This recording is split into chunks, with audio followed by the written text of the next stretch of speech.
अस्सलाम वालेकुम नाजरीन, वेलकम टू द शो। बात कारोबार की, मैं हूं आपकी मेजबान नताशा हसीब। नाजरीन, मार्केट के हवाले से बात करें और इस पूरे वीक के ऊपर अगर हम नजर डालें तो मंडे से लेके अब तक हम देख रहे हैं सिचुएशन पॉजिटिव दिखाई दे रही है। वो न्यूज जिसका इम्पैक्ट हम देख रहे थे मार्केट के अंदर वो थी फाइनेंस मिनिस्टर के ज्वाइन करने के बाद हमने एक पॉजिटिविटी प्रिवेल होती हुई देखी। उनके आने से पहले ही डॉलर स्ट्रेंथन होता हुआ दिखाई दिया। अभी भी हम डेली बेसिस पे देख रहे हैं कि यहाँ पर रुपी की एप्रिसिएशन देखी जा रही है, डॉलर की काफी हद तक नेगेटिविटी देखी जा रही है, डेप्रिसिएशन देखी जा रही है। ये रुपी स्ट्रेंथन एक्चुअली इसलिए भी हुआ क्योंकि ओवरऑल एक्सपीरियंस थोड़ा सा देखा जाए फाइनेंस मिनिस्टर के हवाले से 2017 तक हम ये देख रहे थे स्टेबिलिटी रुपी की देखी जा रही थी। डॉलर काफी हद तक एक रेंज बाउंड सिचुएशन या फिर हम कह सकते हैं कि स्पैन में ट्रेड करता हुआ दिखाई दिया। रुपी स्टेबल इसलिए भी रहा क्योंकि तमाम पॉलिसीज या तमाम जो एक हम कह सकते हैं कि वो नंबर्स जो कि रखे जा रहे थे इकोनॉमी के हवाले से वो इतने ज्यादा अलाइन थे कि वो अपने ट्रैक से आउट होते हुए दिखाई नहीं देते थे। इसी वजह से हमने मार्केट के नंबर्स भी बहुत स्ट्रांग देखे थे। 53,000 का लेवल देखा था, इमर्जिंग मार्केट में पार्टिसिपेशन देखी थी। अब जबकि मार्केट के नंबर्स दोबारा स्ट्रांग होते हुए दिखाई दे रहे हैं, डेली बेसिस पे मार्केट के नंबर्स, बुल रन, पॉजिटिविटी देखी जा रही है। तो ये तमाम चीजें इस चीज की जमानत या इस चीज का ट्रस्ट बिल्डअप करते हुए एक इन्वेस्टर्स को कॉन्फिडेंस देते हुए दिखाई दे रही है कि अब इन्वेस्टर्स के लिए एक लेवल प्लेइंग फील्ड दिखाई दे रही है। मार्केट के अंदर एक अच्छे नंबर्स मौजूद हैं, प्राइस अर्निंग मल्टीपल पूरे रीजन के अंदर चीप दिखाई दे रही है, मार्केट के अंदर गुंजाइश भी बहुत है और साथ साथ आपके ब्लू चिप इतना ज्यादा अट्रैक्टिव वैल्यूएशन पे है कि अभी this is the right time कि आप मार्केट के अंदर एंट्री भी लें और साथ साथ अपने जो इकोनॉमिक नंबर्स हैं जिसकी वजह से एक डिले था या फिर एक नेगेटिविटी या फिर एक ऐसा एनवायरनमेंट क्रिएट किया जा रहा था कि पाकिस्तान के अंदर जो है वो हम इन्वेस्टमेंट पॉइंट ऑफ व्यू से बात करें तो अभी इन्वेस्टमेंट सिक्योर नहीं है। अब डिविडेंड पे आउट्स या फिर प्रॉफिट के हवाले से अगर आप कंपनीज के रिजल्ट देखें तो ये भी इस चीज का कॉन्फिडेंट बिल्डअप करते हुए दिखाई दे रही है कि ये नंबर्स बहुत स्ट्रांग हुए हैं और Pakistan is the right country कि यहाँ पे आप आकर प्रॉफिट कर सकते हैं। तो इन्वेस्टमेंट पॉइंट ऑफ व्यू से भी ये तमाम पॉइंट्स जो है वो क्लियर हो गए। फर्स्ट सेगमेंट की तरफ चलते हैं।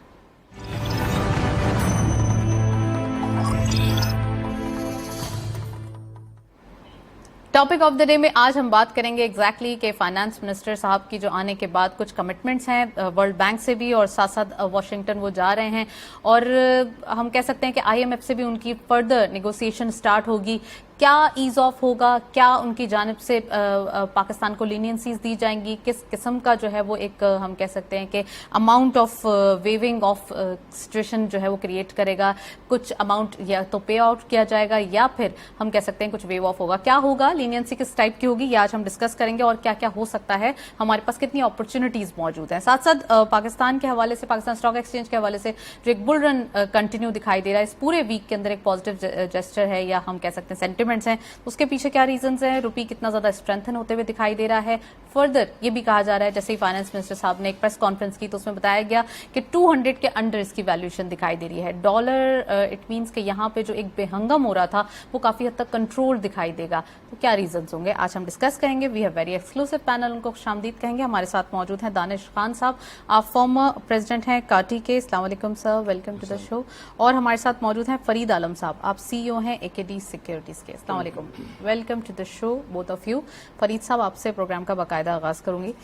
प्लीज ये बताइएगा कि इकोनॉमिक सिचुएशन क्या दिखाई दे रही है। फाइनेंस मिनिस्टर के आने के बाद बहुत ज्यादा एक हम कह सकते हैं कि जो एक फ्लरिशनेस है वो पहले से ही उनकी सिर्फ न्यूज के बाद ही इतनी एक्सपेक्टेशंस थी और अब फाइनली उनके आने के बाद हम मार्केट के अंदर भी इसका एक शेडो देख रहे हैं, इकोनॉमी के अंदर भी देख रहे हैं।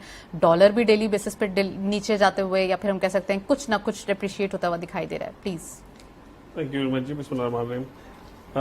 आपके पॉइंट्स और इंट्रोडक्शन खासा कैलकुलेटेड और बड़ा अच्छा था थोड़ा सा, तो उसी चीज़ों को मैं थोड़ा एक्सप्लेन करने की कोशिश करता हूँ। आपने वजह फरमाया कि थोड़ी मार्केट स्ट्रेंथ पकड़ी है, बहुत अरसे बाद है, उसकी रीजंस बहुत सारी हैं, उसमें एक आपने टच की, एक आदि मैं और लेकिन सबसे इम्पोर्टेंट ये है मार्केट के लिए कि डिस्काउंट रेट्स पाकिस्तान के मार्केट में कैसे रहेंगे। अभी जो मॉनेटरी पॉलिसी आ रही है मंडे को, उस पे हम लोग एक्सपेक्ट कर रहे हैं कि नोशनल कमी शुरू हो जाएगी आना। तो एक तो हमारे लिए कैपिटल मार्केट लोगों के लिए डिस्काउंट रेट का नीचे आना बहुत बड़ी खबर है।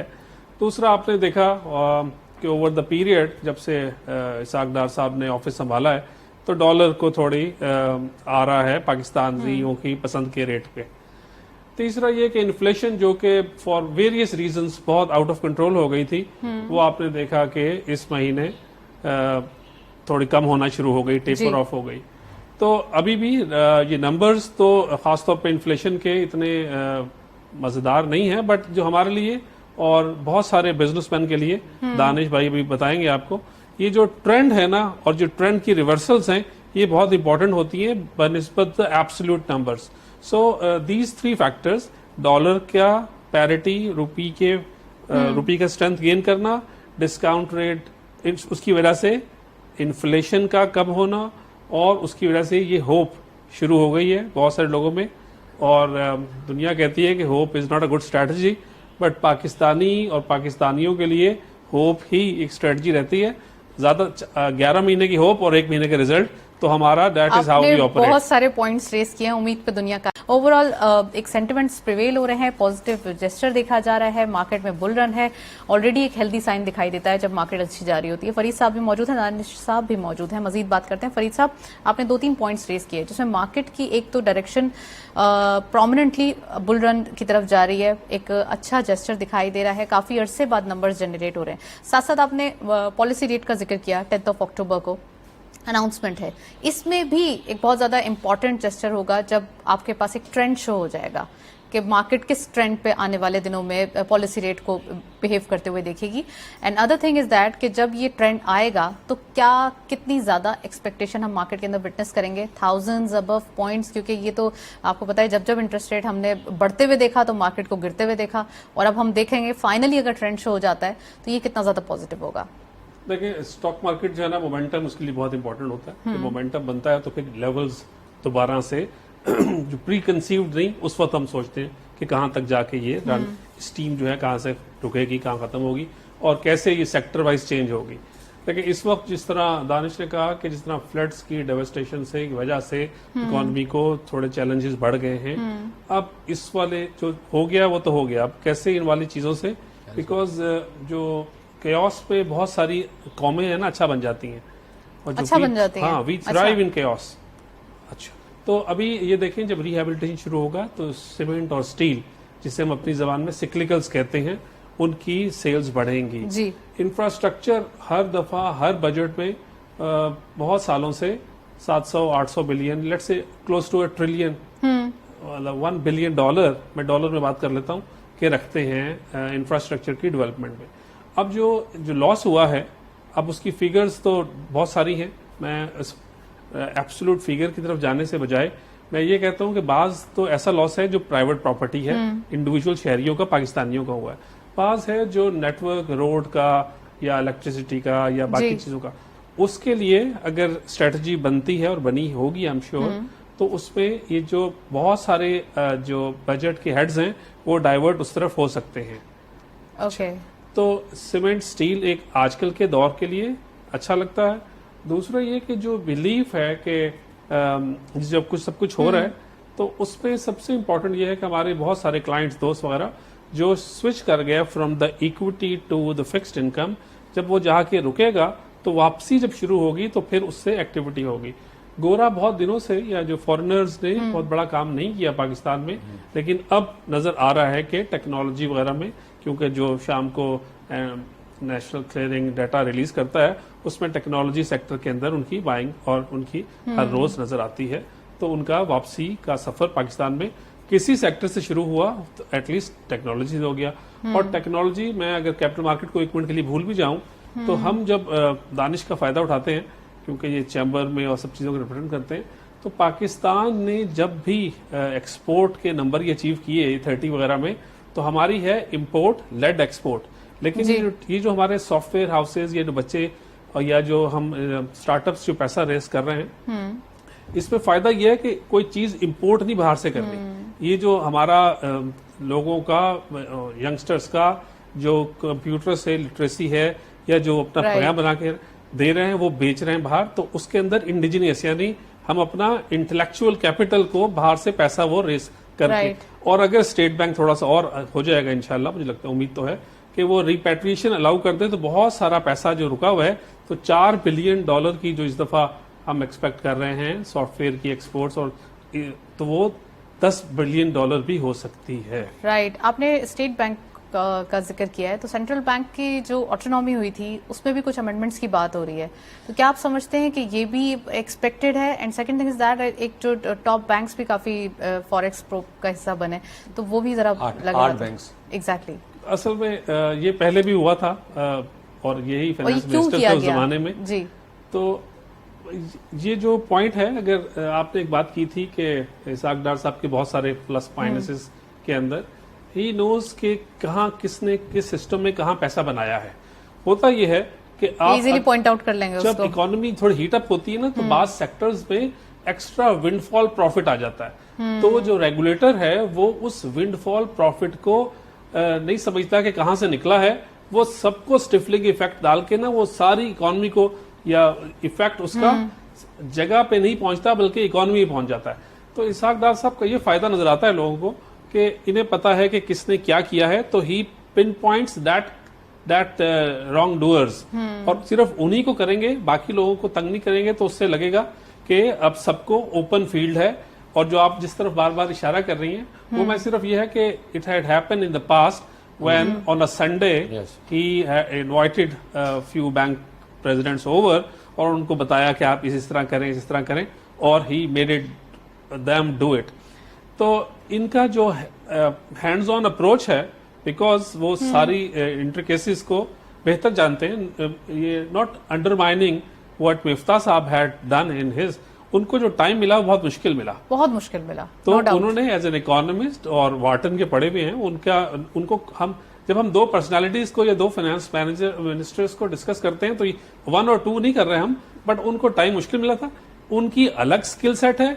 इस वक्त मुझे पर्सनली लगता है कि स्किल सेट इसाक डार टाइप वाली स्किल सेट की रिक्वायरमेंट पाकिस्तान और पाकिस्तान की इकोनॉमी को है, ज्यादा है। देखिए, पॉइंट बात सुने, जो दानिश भाई ने पॉइंट किया ना, जी। इस दफा अच्छी खबर ये है, good news for the viewers, कि पिछली दफा हम लोग सारी उम्र 800 मिलियन लेट से मंगाते थे फार्मा या वैक्सीन। पिछली दफा $4 बिलियन की हमारी वैक्सीन पे खर्च हो गया था। अच्छा। जो इस दफा नहीं होगा। तो एक तो हमें नजर आ रहा है कि स्पेस मिल जाएगा, जो हमें स्पेस मिलना कहाँ कहाँ से शुरू होगी। दूसरे एक ये जो पॉइंट है कि जो डॉलर की स्ट्रेंथ की वजह से हमारी ओवरऑल इन्फ्लेशन और उसकी वजह से जो डिस्काउंट रेट जिसका जिक्र कर रहे हैं, as a businessman he is happy, और हम as a capital market we are happy. उसके अंदर यह है कि कल का आप जो देखें ट्रेंड, जो बैंकर्स ने स्टेट बैंक को ट्रेजरी बिल की मद में पैसे दिए और जो लाके उन्होंने पेश किए, गवर्नमेंट ने, अगर मुझे एग्जैक्ट फिगर भूल गई है, 700 बिलियन का टारगेट था, तो उन्होंने एक्स्ट्रा उठा लिए। अगर उतने टारगेट तक ही उठाते तो अभी सबका 24 बेसिस पॉइंट 25-26 इस तरह कम हुआ है 3 मंथ 6 मंथ 1 ईयर। अदरवाइज अगर टारगेट तक उठाते तो 50 बेसिस पॉइंट भी कम हो जाता। तो इस वक्त सिस्टम में लिक्विडिटी है, लेकिन एक पॉइंट समझने का यह है कि जो फ्लड की डेवास्टेशन के लिए गवर्नमेंट पाकिस्तान को पैसा चाहिए, वो खुद अपने पांव पे कुल्हाड़ी या क्या मारी हुई है, जिसकी वजह से 15% और देयर अबाउट पे गवर्नमेंट को मिल रहा है पैसा। तो अगर ये थोड़ा इन्फ्लेशन कंट्रोल होगी और ये डिस्काउंट रेट नीचे आएंगे, तो government of Pakistan which is the largest borrower, उसका भी फायदा होगा। तो हमारा तो जो इंटरेस्ट एक्सपेंस है एज अ कंट्री, वो इतना बढ़ गया है, कहाँ 7% पे होता था, कहाँ वो चला गया 15% और 14 पे। लेकिन एक बात यहाँ अच्छी है, जो सिल्वर लाइनिंग वो ये है कि जो ट्रेजरी बिल हैं 3 मंथ 6 मंथ, उसका रेट तो मैं बता रहा हूँ 15 तक है, लेकिन जो PIB 5 ईयर 10 ईयर है वो अभी भी 13% से ऊपर नहीं गया। तो लोगों को भी पता था कि ये इन्वर्टेड ये होगा वापसी। तो जो शॉर्ट टर्म है वो ज्यादा है, लॉन्ग टर्म का रेट कम है। अच्छा, आपने सही बिल्कुल एग्जांपल्स दिए हैं, फ्लड का भी जिक्र किया, तो मैं चाहती हूँ कि फ्लड जो अफेक्टीज हैं उनके बारे में भी आप बताएं कि उनकी रिहैब का काम स्टार्ट होगा। ऑब्वियसली उनकी जब रिहैबिलिटेशन होगी तो उस ये it takes time. October already Danish साहब ने इशारा किया, इट इज़ वेरी इंपॉर्टेंट। हमारे लिए भी कुछ अच्छी न्यूज़ है, इसके साथ साथ कुछ इंटरनेशनल कम्युनिटी भी हमारी हेल्प करने के लिए तैयार है, अक्टूबर भी नवंबर भी, दोनों मंथ्स। आप समझते हैं कि पाकिस्तान वैसे ही इतनी ज़्यादा टग ऑफ वॉर में था इकोनॉमी के पॉइंट ऑफ व्यू से, एक फ्रेजाइल सिचुएशन, और फिर उसके बाद ये एक नेचुरल डिजास्टर, नेक्स्ट ईयर के लिए फिर वार्निंग, क्या करना चाहिए? जैसे मुल्क के लिए ना वीट खाना, जो वीट बहुत जरूरी इम्पोर्टेंट थी, इम्पोर्ट होगा। शुगर इतनी इम्पोर्टेंट नहीं थी, जिसका पिछले सालों में बहुत चर्चा रहा, लेकिन वीट हमारी एक्सपोर्ट भी हो जाती है नेबरिंग कंट्रीज को। उसके अलावा ये है कि पंजाब कुछ ज्यादा जो सिंध जो है वीट जो प्रोडक्शन का 20% है, तो वहां तो वीट जाया हुई है। लेकिन जो होप और दुआ अल्लाह से है वो ये कि जो सोइंग सीजन है हमारा अक्टूबर का जब शुरू हो जाएगा टुवर्ड्स द एंड, उस वक्त तक हमारी फील्ड्स इंशाल्लाह अगर दोबारा हो जाएंगी जब तक आपको लगता है? मैं कोई एग्रीकल्चरिस्ट अब नहीं रहा, पंजाब का तो बता सकता हूँ, सिंध का नहीं। लेकिन एक फायदा ये होता है, ये हमने देखा है और एज अ पाकिस्तानी ऑब्जर्वर हमारा ये मुशाहिदा है कि फ्लड्स के बाद सॉइल की फर्टिलिटी बढ़ जाती है तो क्रॉप की यील्ड्स बढ़ जाती है, तो वो भी एक बम्पर क्रॉप हम एक्सपेक्ट कर सकते हैं। कमेंट देना चाह रहे हैं इस पे, फिर मैं इनसे यूनाइटेड नेशन के हवाले से बात चुपता हुआ सवाल है दानिश भाई से एक कर दूं, पूछ जाए। आप इनको कह रहे थे ना इंटरेस्ट रेट नीचे है तो उसको खुशी होती है, सबको खुशी होती है। सबको खुशी होती है। एक ऐसी चीज है जिसको हमने संभलना है और डिस्कस करना है, वो ये है कि हमारे जो एक्सपोर्टर है और ये वो कब तक ये सब्सिडी के मॉडल पे चलता रहेगा। अब इन्होंने तारुफ किया $7 पे LNG अगर चाहिए हमारे बिजनेसमैन को to compete with Vietnam, Bangladesh etcetera, because हमारी अदर इनपुट कॉस्ट बहुत ज्यादा है। लेकिन अगर आपको मिल रही है $40 पे, बल्कि 40 पे भी नहीं मिल रही, $40 पर मिलियन BTU पे आपको चाहिए और 7.5 पे आपने दे के एक्सपोर्ट करानी है। तो अभी जो हम बहुत खुश हुए थे पिछले दौर में कि जी 30 बिलियन एक्सपोर्ट हो गई, उसमें $4 बिलियन तो टेक्सटाइल एंड जो केमिकल सारी चीजें उसके लिए हमारी इंपोर्ट लेड एक्सपोर्ट है। तो हम जब तक ये जो मिस्ता साहब ने प्रमोशन किया जाए, उसको थोड़ा सा उसमें से सब चीजें इक्वल की जाए, तो फिर कितना थी एक्सपोर्ट? एक बात बताएं, उसमें क्या कसूर है? हमने क्यों नहीं लगाई इंडस्ट्री? हमने केमिकल की इंडस्ट्री क्यों नहीं लगाई? हमने वाई पूरी सेक्टर बात सुने, वाई इंडिया ने लगाई हुई है, हाँ वियतनाम ने, मतलब आप देखें वियतनाम की एक्सपोर्ट कहाँ से कहाँ चली गई है। असल पॉइंट है जिसके ऊपर दोबारा हमने आना है, वो जो पॉजिटिव पॉइंट है वो ये कि इस पानी ज्यादा जो है पाकिस्तान के पास अवेलेबल, तो 36% इस वक्त जो कैपेसिटी है हाइडल से चल रहा है।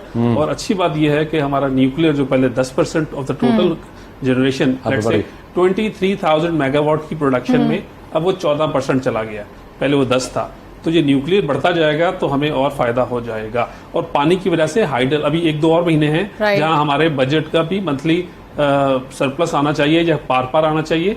एक आधा महीना अगले 3 महीने में ऐसा भी हो सकता है इंशाल्लाह कि जब आपका सरप्लस आ जाए। मैं ट्रेड डेफिसिट की बात कर रहा हूँ, करंट अकाउंट लाना तो बहुत आसान लगता है, हमारे जस्ट एक छलांग की बात है। जो मैं चुपता हुआ सवाल ये कर रहा था, देखिए हमारे यहाँ जो एक्सपोर्टर है, अखिल भाई की बात कर, अखिल भाई कहते कोई सब्सिडी नहीं मिलना चाहिए। सब्सिडी तो IMF भी मना करी हुई है ना, IMF ने भी बोला है कि सब्सिडी नहीं होनी चाहिए। देखिए बात सुने, आपकी एक्सपोर्ट जो है, आपका सबसे बड़ा ट्रेड पार्टनर तो आपका US है ना, ठीक है ना। चाइना से तो आप इंपोर्ट करते हैं, बाकी यूरोप और आपका जो है USA जो है सबसे बड़ा ट्रेड पार्टनर है। और आपकी सबसे बड़ी एक्सपोर्ट टेक्सटाइल की है, क्योंकि हम किसी दूसरी चीज़ जैसे IT की बात हो रही है, फूड की बात हो रही है, हमने हमारे सिर्फ $400 मिलियन की सी फूड की एक्सपोर्ट है, थाईलैंड की बिलियंस के अंदर है, 1250 किलोमीटर का आपका पूरा बेल्ट है आपका समंदर का। हमने जब तक एक्सपोर्ट नहीं बढ़ेगी, हमारी एक्सपोर्ट नहीं बढ़ेगी, टैक्स टू GDP देखें, टैक्स टू GDP 17-18% की बात कर रहे हैं तार साहब, होना चाहिए। आप कैसे अपने कर्जे उतारेंगे, कैसे कर्जे? आपको 44% तो आपका टैक्स आपका डेब्ट सर्विसिंग में चले जाता है। फिर डॉक्यूमेंटेड इकोनॉमी का आ जाएगा, जो इससे पहले भी सवाल था उसके ऊपर। दुनिया जो है वेस्ट जो है, जो पढ़े लिखे हैं, जो किताबें जिनकी हम पढ़ते हैं, वो तो ये कहता है कि हर कंट्री ने जिसने एक्सपोर्ट की है उसी ने तरक्की की है। और हम भी इस बात को मानना शुरू कर दिया था हमने। लेकिन पाकिस्तान के केस में इंपोर्ट को कब करना, रोकना, सब्सिडी और इंपोर्ट सब्स्टिट्यूट लोकल इंडस्ट्री, इन लोगों को उसका कुछ कन्वर्ट करके पाकिस्तान इंडिजिनियस चीज बनाना इम्पोर्टेंट। देखें कोविड के जो सिचुएशन थी ना, थोड़ी सी मिसमैनेजमेंट भी थी। आपने ये देखा कि जब करंट हमारा जो पॉलिसी रेट था उस वक्त कोविड से पहले वो 13%, 13.25% पे पहुंच गया था। फिर कोविड स्टार्ट हो गया, वो एक ब्लेसिंग बन के पाकिस्तान के लिए आया, टफ फाइनेंसिंग हुई और फिर उसका इतनी इंपोर्ट हुई जिसकी वजह से आपके चलें टैक्सेस भी अच्छे हो गए, आपने इंपोर्ट से अच्छी गाड़ियों की इंपोर्ट बहुत ज्यादा हुई और फिर दोबारा जो एक पॉलिसी रेट है कम किया गया था, फिर पॉलिसी रेट दोबारा अपनी जगह पर आ गया। तो इस जो एक ये चंक था, जो टाइम था, वो थोड़ा सा आप समझते हैं कि ये मिसमैनेज कर गया। आप जो बात कर रही है ना, ये बहुत एक प्लेन वनीला इकोनॉमिस्ट जब हम शुरू करते हैं इकोनॉमी समझना, तो वो ये है कि हमारे पास 2 इश्यूज हैं। एक चादर है, उसको पाँव पे रखो तो चेहरा खुल जाता है, Exactly. क्या अगर आप इंपोर्ट ज्यादा कर दें तो इंपोर्ट पे जो टैक्सेस पड़ते हैं उससे एफबीआर तो खुश हो जाता है, FBR टैक्सेस खुश से होता कहा है। गया जाता है। एग्जैक्टली, लेकिन तो यही फॉर्मूला पुट किया गया था ना, रेवेन्यू ठीक हो जाता है लेकिन फॉरेन एक्सचेंज की वाट लग जाती है वो। तो आपको दोनों साइडों पे ख्याल करना है कि किस तरह आपने बैलेंस करके चलना है। बैलेंस आप एक्सपोर्ट से कर सकते हैं, एक्सपोर्ट आपकी एक्सपोर्ट बढ़े, राइट। चलेंगे, पॉइंट टेकन। यूनाइटेड नेशन के हवाले से बात करते हैं। एक अच्छा सा इवेंट गुजरा पाकिस्तान की, वो जो एक आइसोलेशन या एक जो एक इशू था जिसमें पाकिस्तान को बड़ा अकेला अकेला समझा जा रहा था, फाइनली अब पाकिस्तान भी एक मीटिंग्स का, कॉन्फ्रेंसेस का और चीज़ों का हिस्सा रहा। फरीद साहब आप बताएं प्लीज कि क्या दिखाई दे रहा है अब आने वाले दिनों में? Business community, international community, United nation, America, सब क्या सोचते हैं पाकिस्तान के बारे में? कैसा वक्त दिख रहा है? हमें एज अ पाकिस्तानी खुशी होगी जब पाकिस्तान की लोग पहले बात करें और हमारी इज्जत दें, तो एज अ पाकिस्तानी दें, एज अ पर्सनैलिटी ना दें। लेकिन जो रिप्रेजेंट कर रहा होता है उसके ऊपर बहुत बड़ा बोझ होता है। और मुझे खुशी हुई इस दफा अपने यंग फॉरेन मिनिस्टर की, the way he handled media is commendable.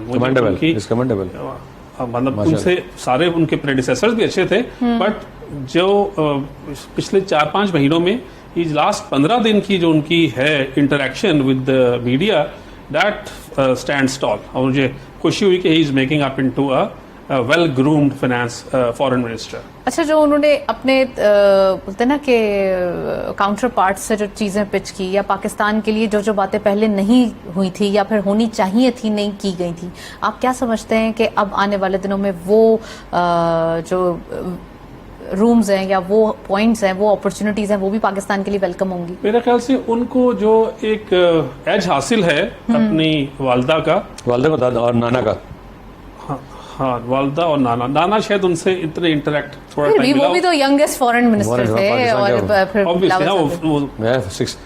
एक डिसेंडेंट चल रहा है ना, तो उनको फायदा ये है कि एक तो उनकी एक्सेंटेड इंग्लिश है और कॉम्प्रिहेंशन अच्छी है, और वालदा ने जो ट्रेनिंग की है, जो बचपन के 5 साल होते हैं, 10 साल बड़े इंपॉर्टेंट होते हैं। आई थिंक बहुत देर तक वो नजर नहीं आए, अब 15 दिन में नजर आना शुरू हुए। I hope he continues with the reasoning and the logic that he puts up. Democratic environment में पढ़े हुए हैं तो ऑब्वियसली ये तो फिर होगा। राइट फरीद साहब, तो फिर हम बात कर रहे थे एक्चुअली कि जो एक आइसोलेशन बिल्डअप हो गया था पाकिस्तान के लिए, वो उससे कितना निकलता हुआ दिखाई देगा? बिजनेस अपॉर्चुनिटीज कितना खुलेंगी? और एफडीआई, ओके, तो मल्टीलैटरल और बायलैटरल में अब ये जो आप बात कर रही हैं इसका ज्यादा अच्छा आंसर आएगा जब एडीबी हमें जो 2.3 या 2.5 दे दे, चाहे वो पूरा उसके अंदर वो ग्रांट्स और लोन्स और सब कॉम्बिनेशन ही हो, but it will show the negotiation skills and the power of foreign finance minister and Pakistan. तो आई थिंक ये दो चीजें हैं इंपॉर्टेंट। दूसरे जो पैसा आ रहा है फ्लड रिलीफ के लिए, वो पाइपलाइन थोड़ी ड्राई नहीं होनी चाहिए, एटलीस्ट फॉर अ मंथ और 2, ताकि जब सोइंग हो जाएगी, जब वहां थोड़ा पानी गुजर जाएगा उस इलाकों में, खासतौर पे सिंध इस दफा बहुत ज्यादा इफेक्ट हो गया, तो उसके अंदर थोड़ा जब होप क्रिएट हो जाएगी उन लोगों में जिनका सब कुछ लुट गया है, तो आई थिंक वो एज अ पाकिस्तानी वो भी फील करेंगे कि हमें भी पीछे लेफ्ट आउट नहीं छोड़ा जा रहा। और सबसे ज्यादा इंपॉर्टेंट है कि जो पैसा आए वो चैनलाइज होके हकदार तक पहुंचता रहे। इंशाल्लाह पहुंचेगा। दानिश साहब, ये सबसे एक सवाल करता हूँ, खुदा ना खास्ता अल्लाह ना करे कि अगर ये धरने का अनाउंस हो जाता है, यहाँ से निकलते हैं, तो बताइए मार्केट क्या होगा? क्या बहुत बुरा होगा। फरीद साहब प्लीज आपका जो आपने बात की, दानिश ने कंटिन्यू कर रहे थे, मैंने एक बात की थी कि वी थ्राइव इन केओस। अब आप ये देखें कि अभी जो फ्लड आने से पहले जो हमारी कॉर्पोरेट प्रॉफिटेबिलिटी के एब्सोल्यूट नंबर थे वो हाईएस्ट थे। हम तो मैं सिर्फ सैंपल ले रहा हूँ लिस्टेड कंपनीज का, तो लिस्टेड कंपनी की प्रॉफिटेबिलिटी हाईएस्ट थी। फिर जब बजट आया हमारा तो उसके अंदर हमें जब वो सुपर टैक्स लग गया 10%, तो वो लगा आखिरी क्वार्टर में जाके, तो आखिरी क्वार्टर की जो प्रॉफिटेबिलिटी थी वो हेवाई हो गई। अब जो फर्स्ट क्वार्टर आ रहा है, और ये यहाँ क्रेडिट जाता है हमारे इन एबल मैनेजमेंट्स का जो लिस्टेड कंपनीज की हैं, और वैसे मैं बाकी कंपनी भी उसी को फॉलो करती होगी, लेकिन क्योंकि मैं स्टडी उन्हीं को करता हूँ जो लिस्टेड है, तो वहां आप देखें कि प्रॉफिटेबिलिटी फिर बढ़ के आएगी बहुत। जिस तरह मर्जी डॉलर ऊपर नीचे हो रहा है, सब कुछ हो रहा है, लेकिन प्रॉफिटेबिलिटी फिर आएगी। और जो पाकिस्तानी कैपिटल मार्केट की वैल्यूएशन थी, जो मार्केट कैपिटलाइजेशन कहते हैं अपनी जबान में उसको, कि number of share outstanding multiplied by rate, वो चली गई थी $90 बिलियन पे। ओके, वो अब आ गई है, बड़ा अफसोस होता है कहते हुए, $28 बिलियन पे। जब ये 90 बिलियन पे थी तो वी वर आइंग एट 300। हम कह रहे थे कि ये जीडीपी का जो 330 बिलियन देयर अबाउट थी उसके साथ साथ होनी चाहिए। अब तो उसका वो 10% भी, मतलब और उस जमाने में हम जब इंटरनेशनल कॉन्फ्रेंसेस अटेंड करते थे तो हम बहुत डिफेंड करते थे कि पाकिस्तान और इंडिया का कि वो geographical area wise population wise 7 to 10 times ऊपर होता था हमसे। अब इंडिया की मार्केट कैपिटलाइजेशन जो है वो 100 टाइम्स बढ़ गई है। आप लोग अभी starting off the programme discuss कर रहे थे कि हर जगह की एक हैबिटाट होती है ना, तो आप क्या समझते हैं कि पाकिस्तान और इंडिया की क्या हैबिटाट पे फर्क होगा? यानी कि मैं इकोनॉमी की बात कर रही हूँ एक मेडिकल लैंग्वेज में, कि इकोनॉमी को पढ़ना पाकिस्तान की थोड़ा डिफिकल्ट है। डार साहब हैज एक्सपीरियंस, वो पढ़ेंगे और तरीके से वो उन्होंने आते ही अपने डिसीजन से भी ये साबित किया है कि वो इस चीज को सही कर देंगे, जीडीपी ग्रोथ भी पुल करेंगे और पॉलिसी रेट भी डाउन करेंगे। लेकिन आप समझते हैं कि इंडिया के साथ भी तो सेम फॉर्मूला होगा? वो भी तो प्रॉपर्ली चल ही रही है। इंडिया के अंदर फार्मर्स जो है कितने दिनों तक बैठे रहे सड़कों पे, सारा वो बंद रहा। लेकिन जो एनआरपीज उनके जो थे, एनआरआईज कहते हैं उनकी, वो थोड़ा अफसोसनाक पहलू ये हो गया है हमारे लिए कि उनके जो हैं उनके लिए इंडिया पहले है, बाकी जो कॉन्टिन्यूटी ऑफ पॉलिसीज जो है ना वो उनको पे कर रही है। हमारे यहाँ पाकिस्तान के अंदर ये जो जिगजैग है ये तंग कर रहा है थोड़ा। पॉलिसी सेम होने चाहिए, स्पाइसेस ऐड हो जाए, पॉलिसीज खराब ना हो। मतलब पॉलिसी मतलब थोड़ा सा स्टेबल हो, मतलब 5 साल या 10 साल के लिए कर दे। दूसरी बात है, एक बात है इंडिया की जो है education is very important.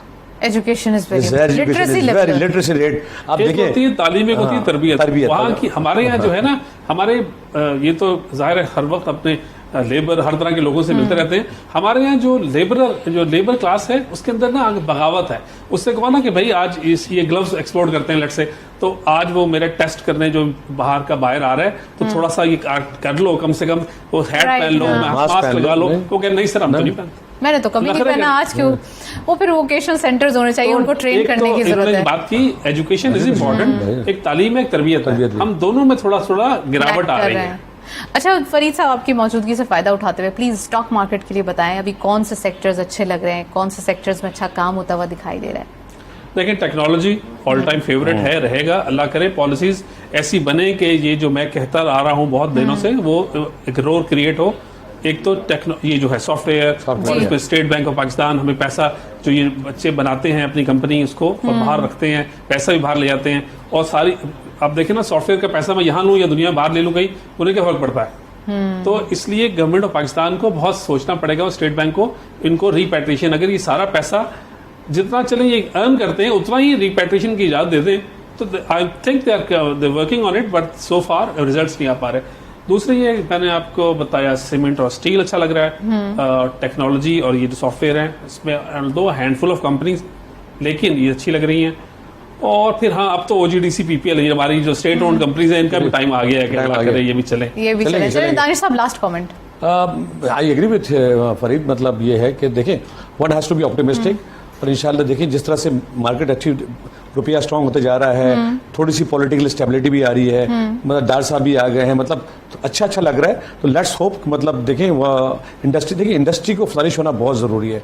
Industry उस वक्त फ्लरिश होगी जब उसके पास एक कंडुसिव एटमॉस्फेयर होगा, उसको पता चलेगा। देखिए मैं I am an industry exporter, मैं समझूंगा कि मार्केट अभी सही है।